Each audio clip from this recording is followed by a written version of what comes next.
আচ্ছা, আমি যেভাবে দেখো ওইভাবে করেন। আপনি আপনি প্রথমে এখানে যাবেন, দিস পিসিতে। এখান থেকে যে কোনো একটা ফোল্ডারে আপনি ফোল্ডার বানাবেন। সাপোজ যেমন ধরেন একটা ফোল্ডার বানালাম, আমার নাম দেয়া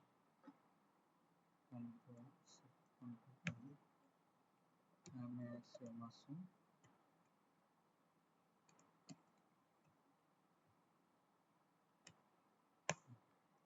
এবার এই ফিল্ডটা ফোল্ডারে ঢুকবেন, ঢোকার পর এই যে এখানে এখানে এখানে এখানে ক্লিক করার পরে এটাকে কেটে দেবেন। কেটে দিয়ে সিএমডি নেবেন।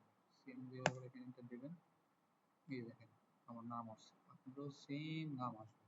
এইভাবে করতে হবে, ঠিক আছে? আবার এবার আপনি একটা কাজ করেন, আমি যেখানে আমার নাম দেখছি মাসুম বিলটাকে ধরে আপনি ভিএস কোড ওপেন করেন। ভিএস কোড ওপেন করলাম, এখানে একটা ফাইল তৈরি করলাম। এখানে একটা ফাইল তৈরি করলাম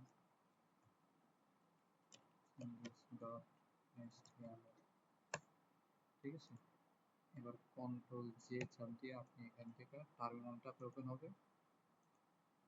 এখানে আপনি যে সাপোজ git ঠিক আছে,